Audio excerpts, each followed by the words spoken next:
Денеска се собравме пред општинската зграда во Прилеп да им дадеме поддршка на оние народни избраници или како ги нарекуваме советници, да донесат правилна одлука по повод двете точки кои се на денешен дневен ред на денешната седница. Значи, сакаме да им упатиме повик за добронамереност и добросовесност, дека ние во Прилеп, после 35 така наречена независност во оваа држава, бараме официјални цифри и бројки за воздухот што го дишиме, за водата што ја пиеме и за почвите околу нашиот град. Мислам дека доволно барем прилепчани се запознати дека Прилеп како град важи како најрударски град, иако од една страна би можел да кажам за наша среќа во и околу градот Прилеп се наоѓаат околу 85 до 90% од минералните богатства на Македонија. За наша среќа можеби немаме металични суровини тука, што е многу поопасно, но сите сме сведоци, барем она голо око што може да го покаже во нашата разорана и уништена животна средина, од која ни доаѓа премногу мермерна прашина во градот. Така да рете, после 35 години, да видиме официјални цифри и бројки, докаде сме, како работат трудниците, иако знаеме како работат, но да го видиме тоа на еден официјален план. Значи вака, ова колку што јас знам, а може би и не сум во право, еден нов начин на дејствување, односно на крикот за правда и за честност, крикот кон оние што сме ги избрале да ги водат нашите судбини, односно да одлучуваат за судбините на илјадници луѓе кои живеат на дадена територија. Така да, ова е прв пат со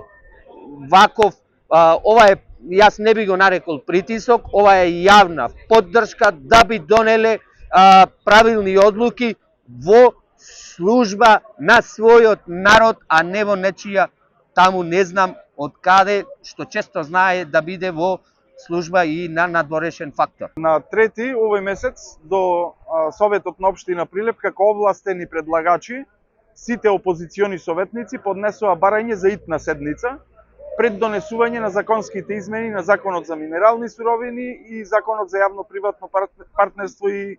за концесии. Целта беше да се одржи таква итна седница час поскоро пред донесување на законските измени, од причини што Прилеп е еден од најзасегнатите градови со најголем број на концесии, а согласно Законот за минерални суровини, секоја општина дава позитивно или негативно мислење во процесот на издавање на концесиите, што значи зема активно учество во тој процес.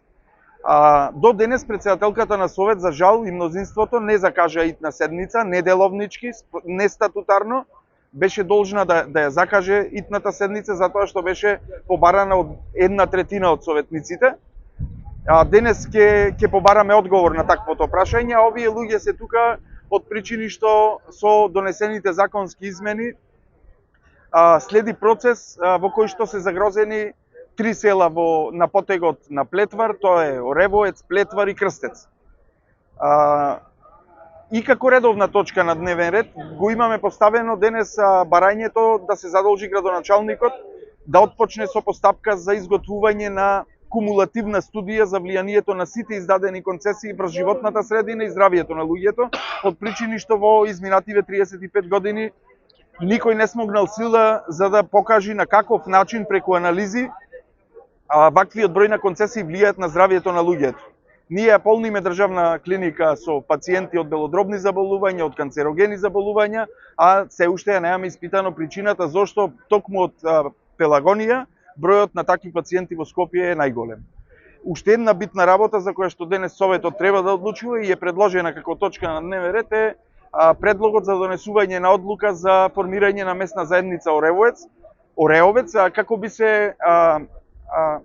дефинирал правниот статус на оваа местна заедница. Таму има 22 регистрирани гласачи согласно избирачкиот список. Постапката претходно целосно е запазена преку собир на граѓани, преку изготвување на записник, представник на тие граѓани и поднесено е барање за донесување на таква одлука. Општина Прилеп има и повеќе месни заедници со многу помал број на жители и не знам зошто таквата одлука до денес не е ставена како точка на дневен ред токму од владеачкото мнозинство, така да очекуваме една дебата во која што ќе добиеме одговори,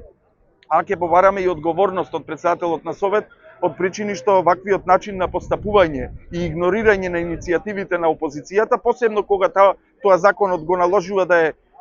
1/3 и таа има должност да ги слуша таквите иницијативи, потсетува на едни далечни времења кога власта ја нарекувавме режим.